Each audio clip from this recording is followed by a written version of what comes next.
Okay. Recording is in progress. I don't know why they always ask. Every time, every morning, it asks if I want to leave the studio. No, I'm here with you. Okay, so I'm working on my lighting. And so now I have a ring light up, and I have that's the thing with photography. Sometimes you always sunlight is the best light, but sometimes filming in sunlight is a problem, and photographing in the sunlight is a problem because you can't always control the light, and which means you have a shorter work window. Like if you have a cloudy or a partly cloudy day, you never know what the sun is going to do. So it's really unpredictable. So a lot of times you have to basically take out the sunlight, even though the sunlight is the best light to shoot in, but then you have to take out all sunlight so that you can control for the light. And then you work hard to make whatever light you're using to look the most like sunlight as you can. So I've been messing with this ring light, and I noticed that at night it looked really good.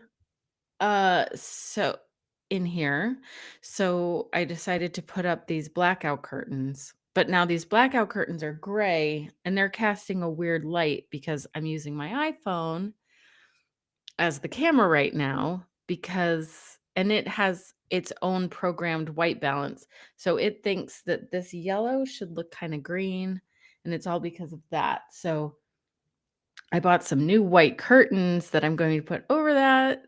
We're going to mess around.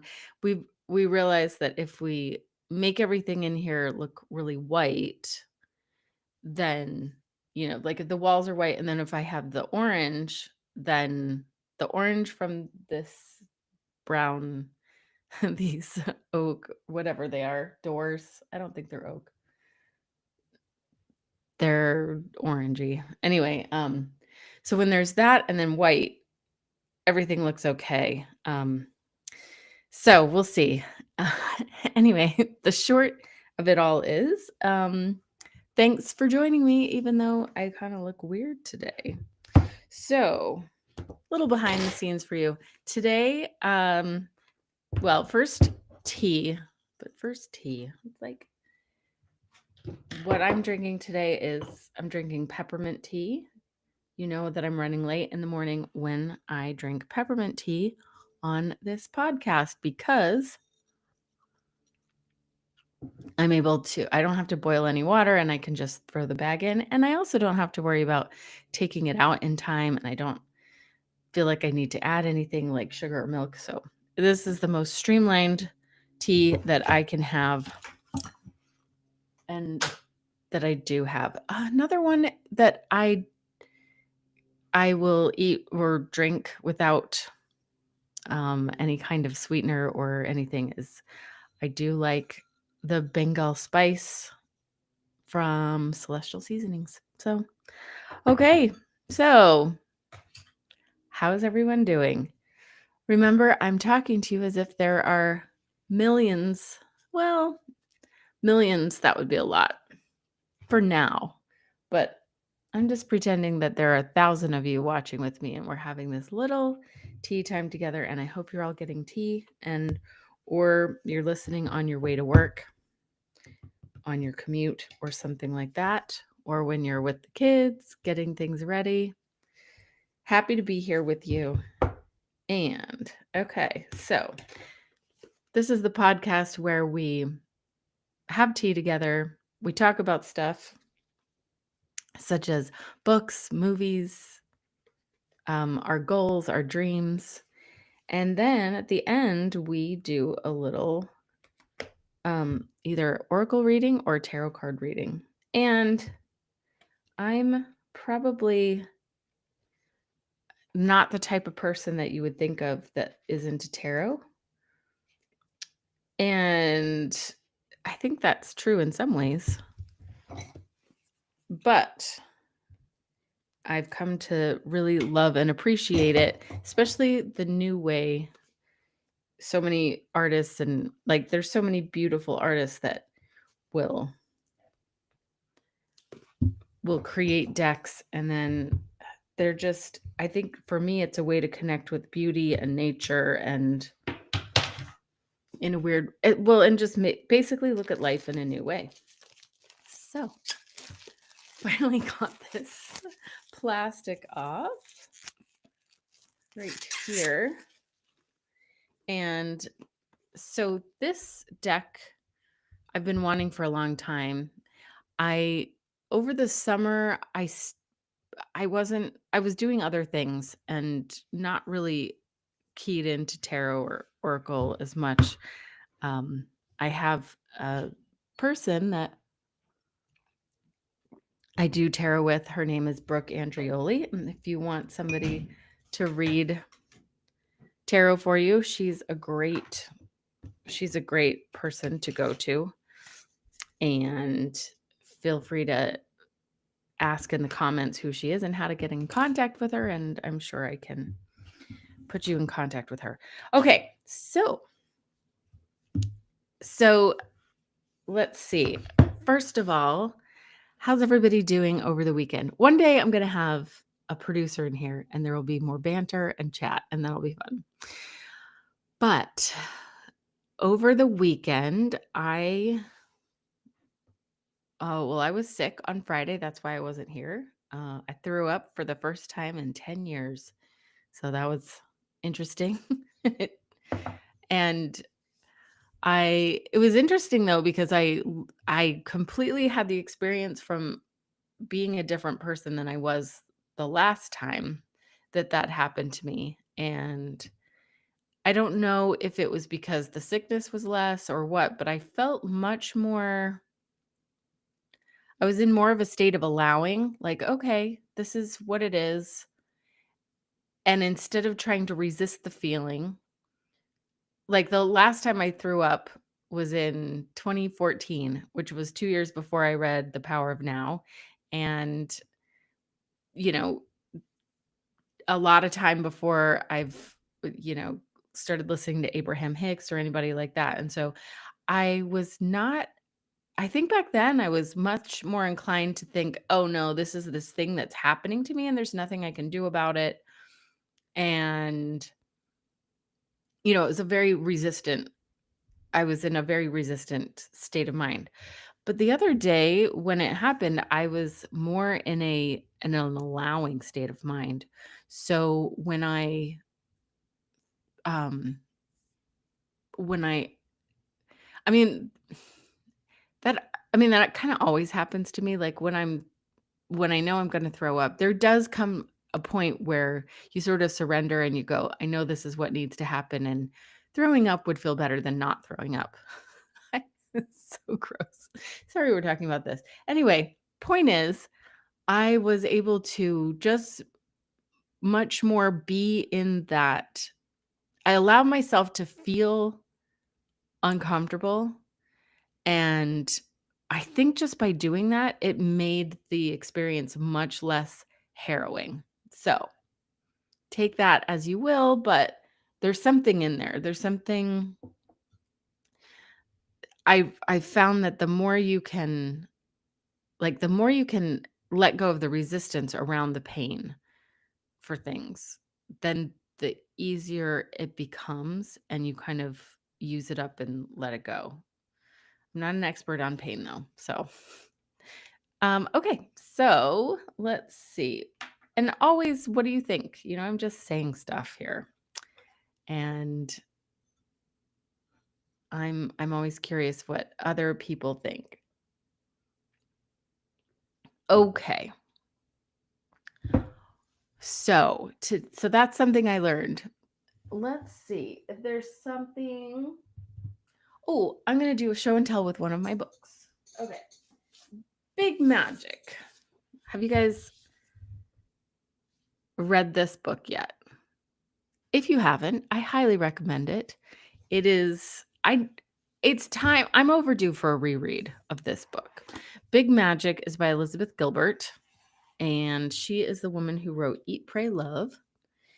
And she just this is like a book to help people be more creative. So I'll just read the back. Creativity is sacred. Oh, and it is not sacred. What we make matters enormously, and it doesn't matter at all. We toil alone, and we are accompanied by spirits. We are terrified, and we are brave. Art is a crushing chore and a wonderful privilege. The book wants to be made, and it wants to be made through you.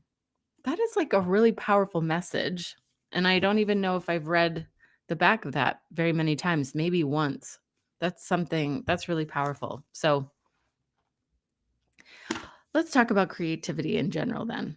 So, highly recommend this book. Go and grab a copy. It's also great to listen to. I think I listened to it first. In fact, I think I've listened to it and not read it. Sometimes I'll do that. I'll get a book on an audio book, whether on Libro FM or Audible, and I will read it. I will listen to it, and then I'll think, oh, I want to go back and look at that again. And then so I'll buy the book and then I'll have it, but I may never go back and actually read it. So a couple books are like that. Like The Power of Now is a book that I listened to and then I own, but I don't know the book as well to find that place where I read that thing, if you know what I'm talking about. But the intention is always to go back so that I can know where that thing is that I read that I want to read again.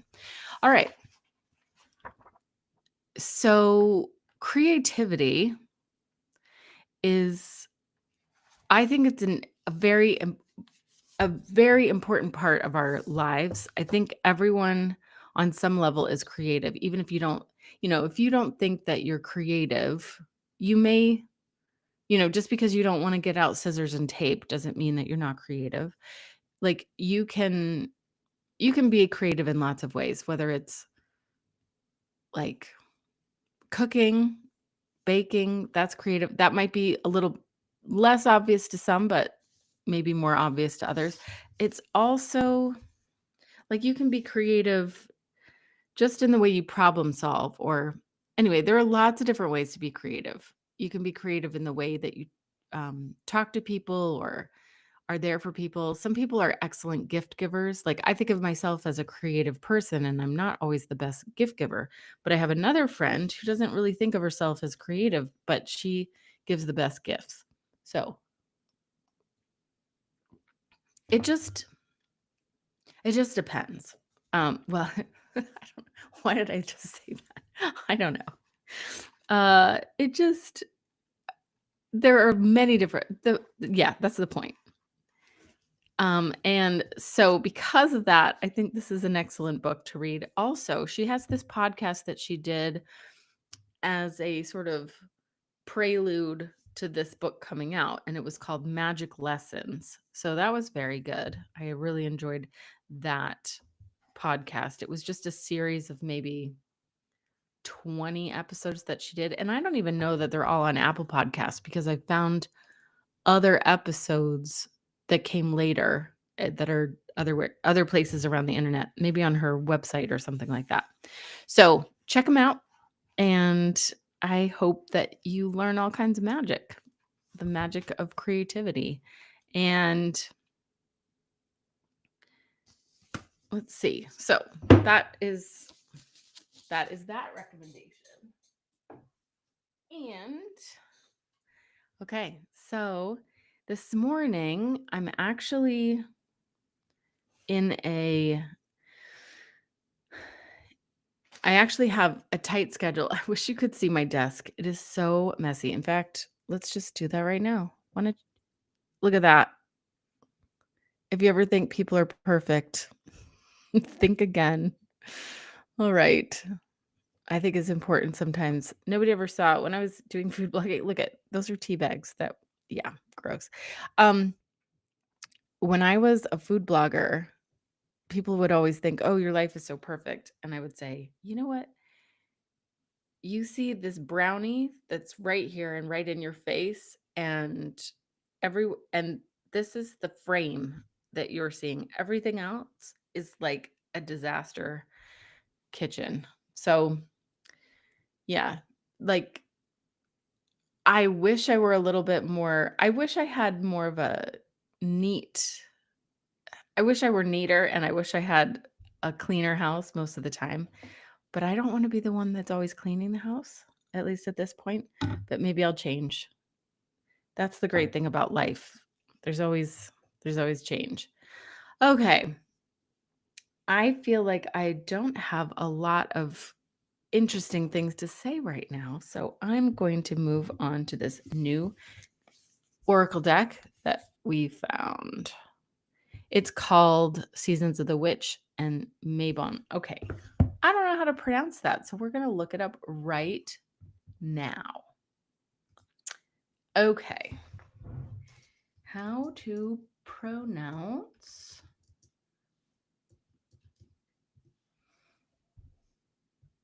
okay.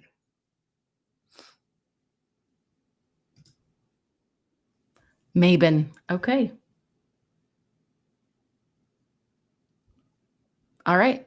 Mabin it is. So it's the Mabin Oracle. And let's see, what else did I want to find out? Oh, and like, I want to give you a good definition of an Oracle deck.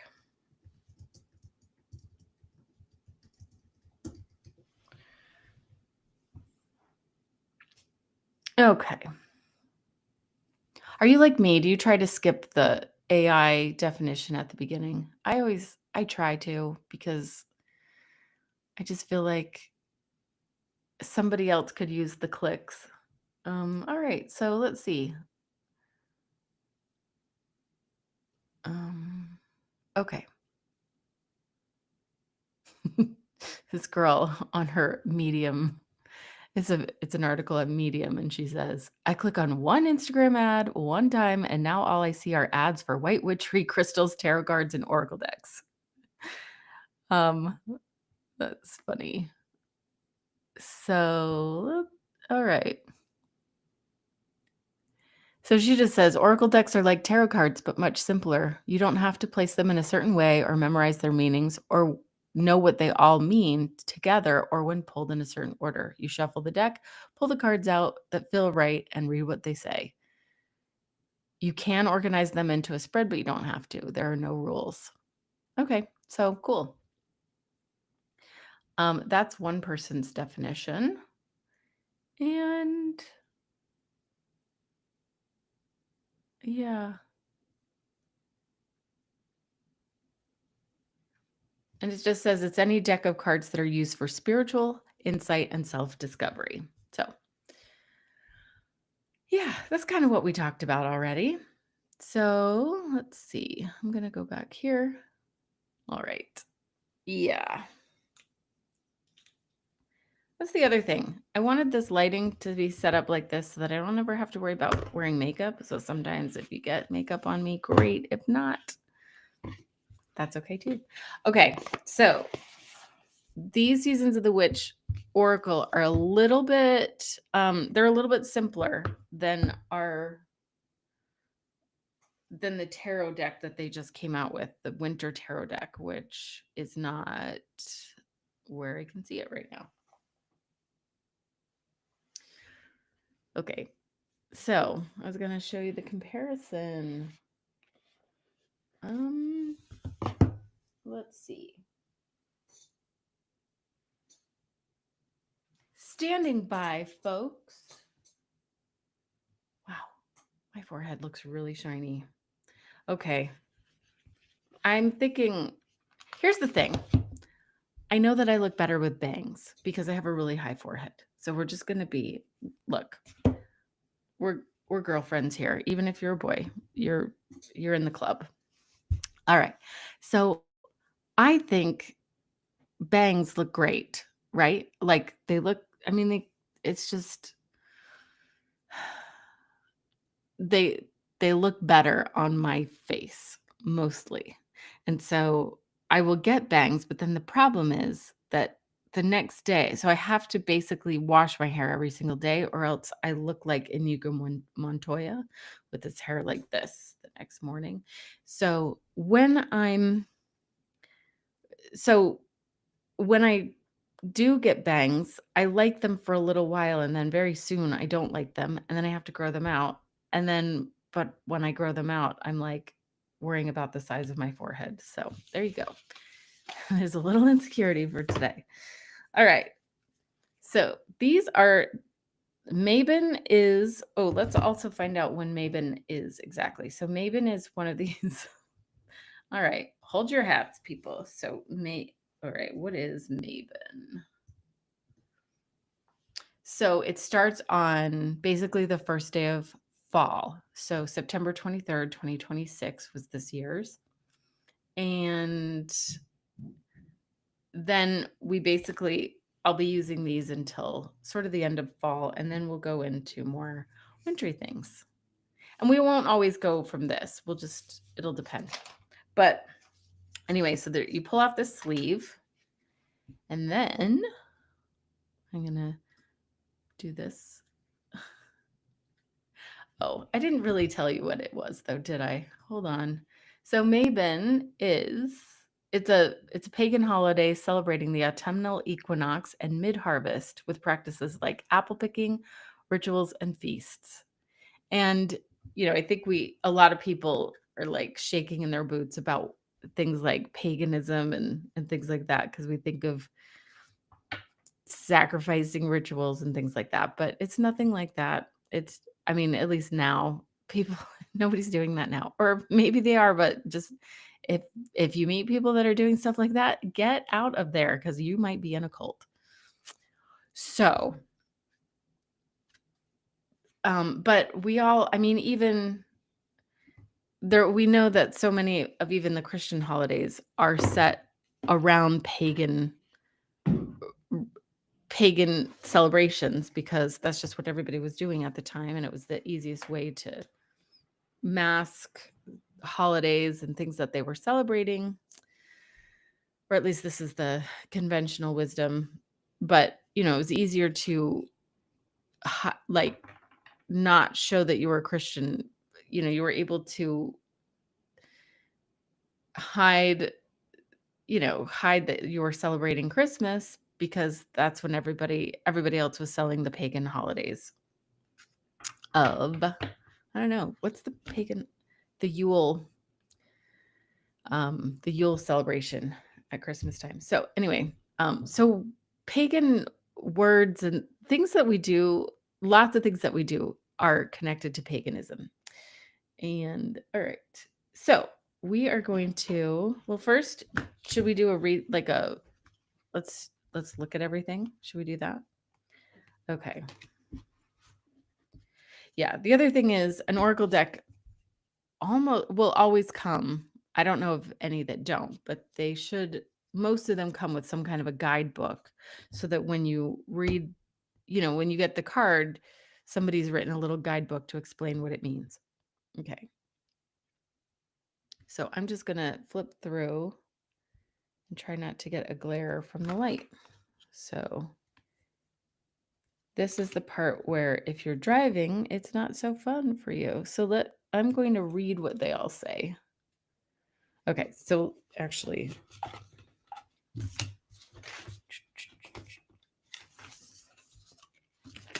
okay. Oh, this is number 25. Wait, I want to start at the beginning. Okay. Oh, I must have cut the deck earlier. Let's see. Let's go back to the beginning. Okay, here we go.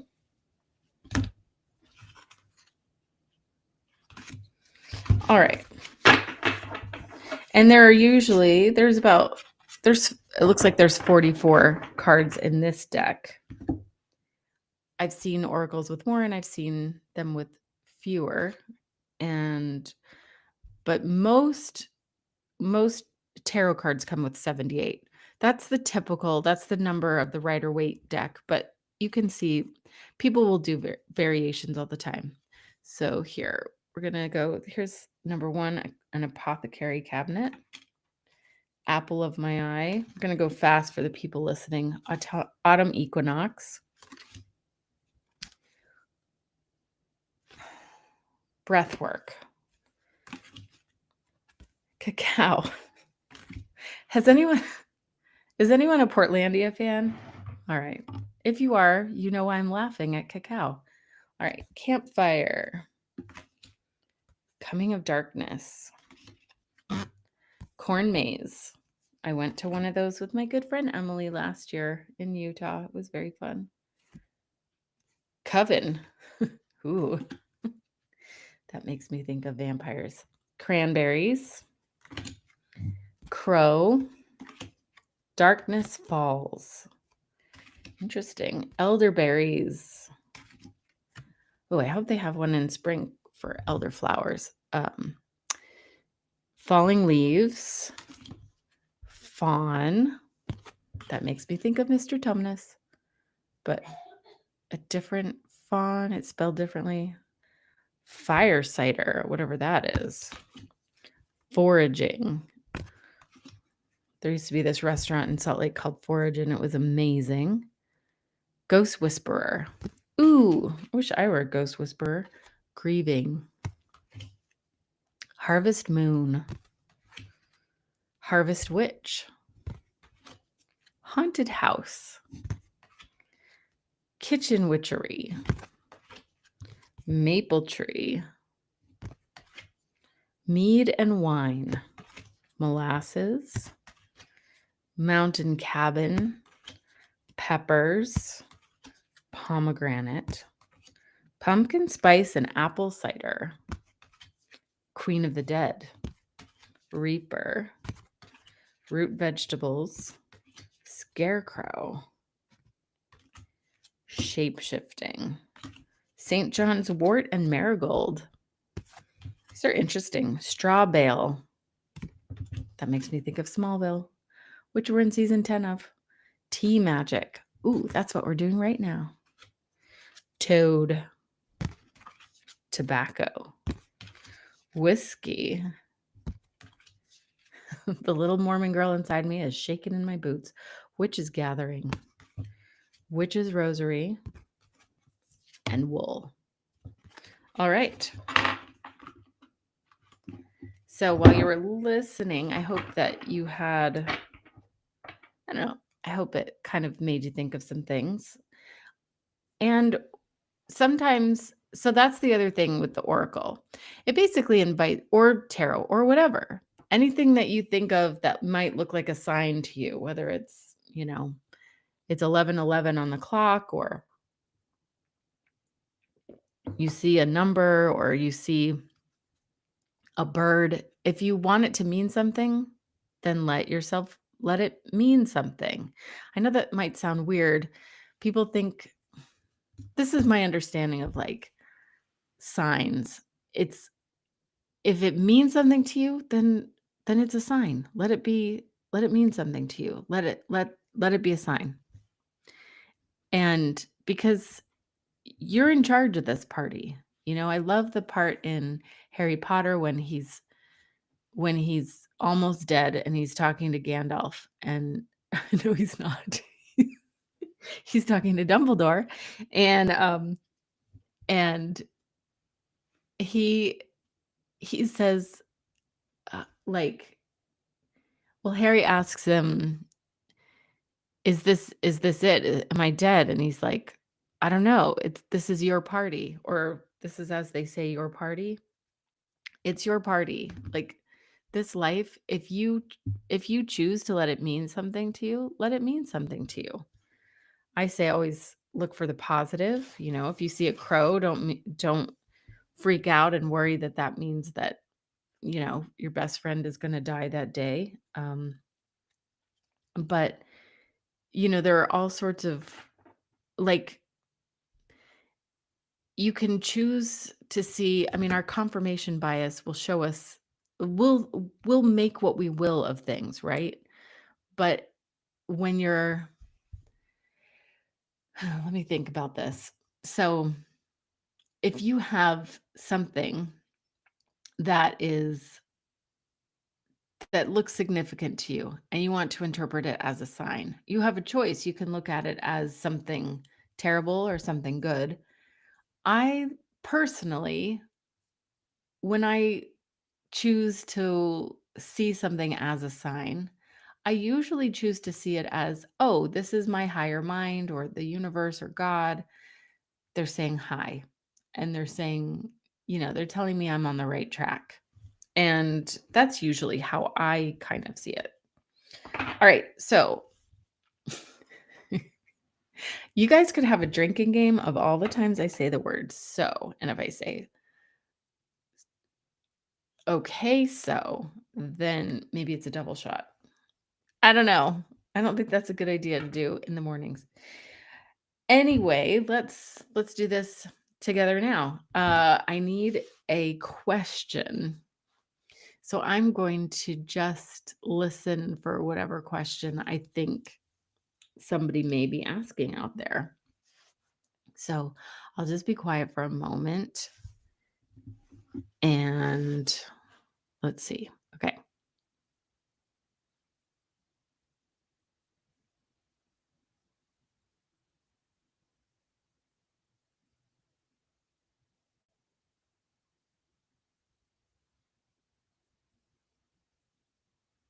Okay. So this is the question I got. Please show me the way I need to behave to be the person I want to become. And I want to actually shape that a little bit differently. What if everything that we want or everything that we are, what if everything exists all now? That there's no time, there's no past or present or no past or future, there's just the present moment. And so, it's this idea we believe we have all these things outside of us that we want. But what if everything we want is already here? We just can't see it because we're not the right vibration, and that everything is now. So, let's I'm going to that's just something I'm going to offer. So, you think you want to become something as if it's this future thing. But what if becoming that person is as easy as just knowing that you want it, knowing that you're already that person. You just have to connect or be that person. It's more like an unveiling. So it's there, you just can't see it yet. So, yeah, so the question I had was show me how to behave so that I can be the person I want to be.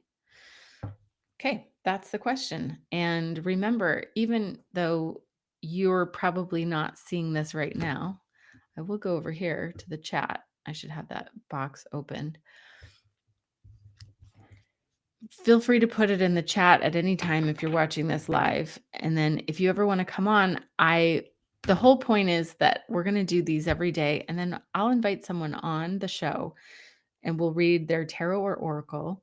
And we'll also have a little chat and you can share what you will or not. But sometimes it's fun to be interviewed and to be seen and heard. And that's what I'd like to do with you. So there we go again. All right.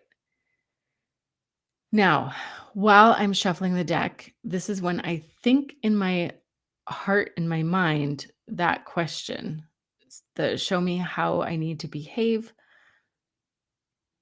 in order to be the person I want to be. Okay. So, and like I said, well, as I was going to say, as you are, even though you're not sitting here with me, if you have that question, like I said, everything's happening now. So even though you might not see this for 6 months of like clock time, as Eckhart Tolle calls it, it might be 6 months from now that you're seeing it. But if you're clicking on this now and you're listening to this now, then it's meant for you now, if you choose. You always have a choice. All right.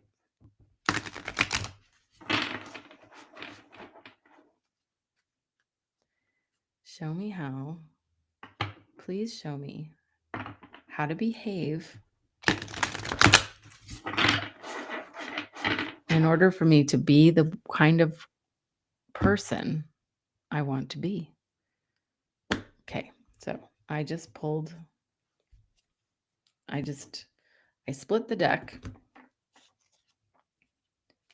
And now we've got wool. That's for present moment. St. John's wort and marigold for the past. And finally, molasses for the future. This is how my my tarot card reader, and Brooke, always does it. So she always does. She calls it roots. So she does present moment, roots, and then invitation for next steps. But you can also look at it as just past, present, future, even though everything's in the now. Okay, so, but that's why I love the way she words it. So it's not so much past as it is roots, like the foundation. Where is this question coming from, and what can you see as if it's, as a starting point, and then from there, and then she calls it invitation for next steps, and you're still all in the present moment while you're doing that. Okay. All right. Now, wool is the last one, so I can easily just flip to the end. So keywords for wool are security, safety, cozy corner, sacred space, comfort, feeling at home. This is like big time hygge vibes. You are woven, okay, let's see. You are woven with an embrace, protected, loved, and the familiarity of finally being home. Okay, so that's present moment. I like, you know what? I hope that as I'm creating this space of tea and tell, that I would love for you to feel like that. Like this is a familiar place, your home.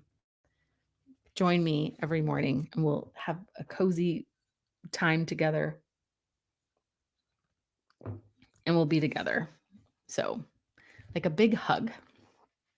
Your higher self chose this card because you need to be reminded that self-care comes in many forms. Sometimes getting dressed in the morning is what you need to feel motivated, renewed, and powerful, while other times it's standing your ground and saying no. When wool comes into your reading, it's to guide you to find self-care in the small moments of life. That can mean snuggling up with your favorite blanket or finding a quiet corner to dig into a beloved book for the 15th time. It could mean buying a little cabin in the woods. Okay. Somewhere off the beaten path, or heading home for a few days so your parents can hold you and tell you it will be all right. There are some places that just feel like home, and some things that, such as a security blanket, that make you feel safe. Receiving this card is your sign that what you need right now more than anything else is a feeling of something familiar. Wait before starting something new or making any decisions. Instead, seek out some time to reconnect with what once gave you a feeling of peace and ease. Feeling safe allows you to evaluate your situation from a secure place rather than one of fear or anxiety. You'll be able to see your circumstances from the outside rather than standing right in the middle. If you have pulled this card with corn maze, nope, we didn't. You are guided to start from the beginning. Okay. So back to the question. Sometimes it's a good idea to just jot down the question that you've asked the oracle or the tarot so that you can go back to it and see how it applies.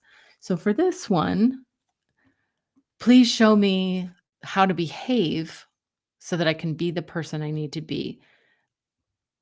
This is a really good card for learning how to just be also. So sometimes the action that we need to take is to be quiet, to sit quietly. Because even though she's not doing much, she's still doing something. Actually, she's knitting. So she's quiet, and it doesn't look like she's quiet. She's not raking the leaves. She's not out there building a tower of some kind. But she is building little by little. Each stitch adds up over time. And so we can look at that. That's a good thing too, because you can read the guidebook, and it's also a really good practice to, before you even read anything, just what's the intuitive hit you get? inside your heart or mind, what comes to your thoughts as soon as you look at the picture. So I see her as doing something quietly, but she's also enjoying herself. Like she's in a pleasant state of, she is still building though. And I find that that's really useful. Okay. So St. John's wort and marigold. Okay. So for me, I think of St. John's wort. I don't know too much about it. I just know that my mom used to take it as a de-stressing kind of a thing. Um, oh, interesting. So, what do you see here? I think she's an older woman, and I think she looks like she's holding a heart, but her hands are like branches, and then she's surrounded by all these flowers and a big marigold behind her. All right. So that is the roots. Let's see what it's telling us there. Here's the thing, too. Sometimes it shows you something that's perfect and it lines up perfectly. Other times, you pull a card and you're like, meh, it's not my thing. But I always try to be open, even if maybe it doesn't look like it's going to reveal very much for me. Okay. So the keywords for this one, I keep hitting that. Sorry, guys. So the keywords for this are protection against dark forces, repels negative or unwanted energies. Your higher self chose this card because there are some negative energies swirling around you that are affecting your spiritual well-being. You may see this energy manifest in mood swings, nightmares, general low energy, or an unexplained feeling of heaviness.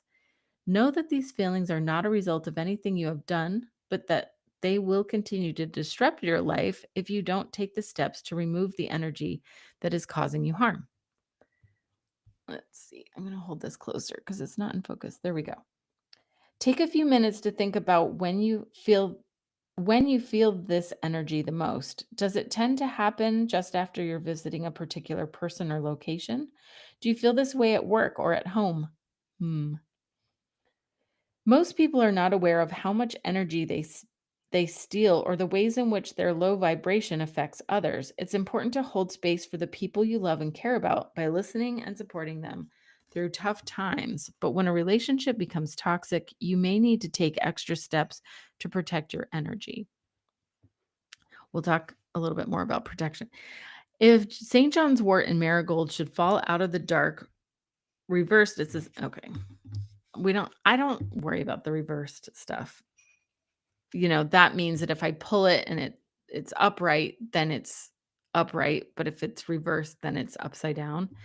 And then, sometimes that can be, for some people, that's an invitation to look at something in the opposite way rather than the positive way, or, the typical way. If St. John's wort and marigold should fall out of the deck reversed, it's a sign that someone is intentionally causing you harm. Someone may be spreading venomous gossip, sabotaging your work, or going out of their way to make you feel small and unworthy. Okay, so for me, when I get cards that seem more negative like this, I do try to spin it in a more positive way. And it talks about protecting yourself. I feel so many of the spiritual teachers I listen to often will say, you don't need to protect yourself. All you need to do is, when you have a higher vibration yourself, then you don't need to protect yourself. You don't need to worry about what anyone else is doing. Like if someone's trying to cause you harm and you're in a high vibration, you won't even notice. And it's not something to worry about. Maybe it's something to be aware of. Oh, this person really hates me, or maybe this person is not the person that I thought they were. But it doesn't mean you have to you make hexing spells or even in, in a non-witchy way. Like, you don't have to be like, oh my gosh, I can't be near them. Oh my, there's no need to freak out if somebody's that way. To me, it's an invitation to reevaluate the people that we invite into our circle. Or sometimes it's not, usually it has so much to do with self. So if somebody really is being a pill, it's an invitation to look inwardly and go, okay, how did I sort of create that situation? Like, what was the thing that I did that made it, what was the thing that I did that created this, um,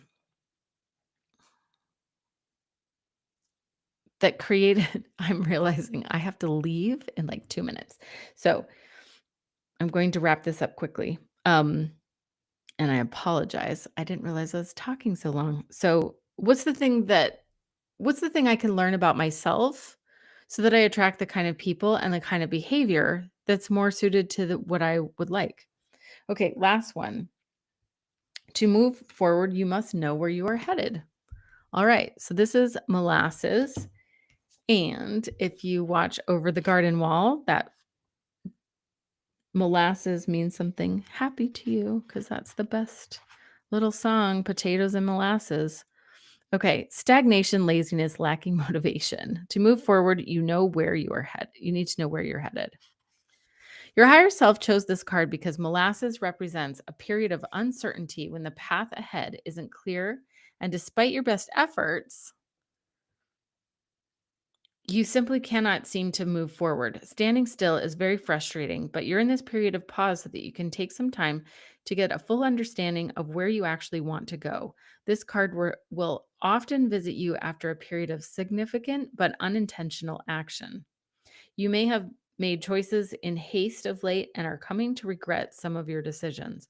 Perhaps you said yes too quickly and now wish to back out, or a situation seemed like a worthy gamble, but is now turning out to be a nightmare. It may not seem like it now, but this period of indecision is helping you to slow down, gain perspective, be patient, and wait for the right opportunity to find you.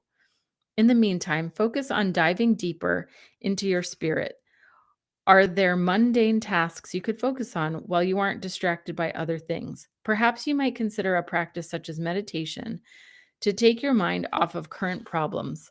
You will find that the stickiness goes away when the time is right for things to move forward again.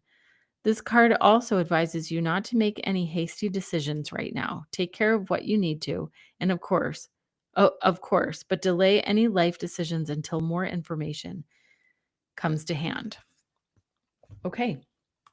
That is our reading for today. I hope you find something in it that was meaningful to you, and we will see you tomorrow for our next episode of Tea and Tell. Have a wonderful day.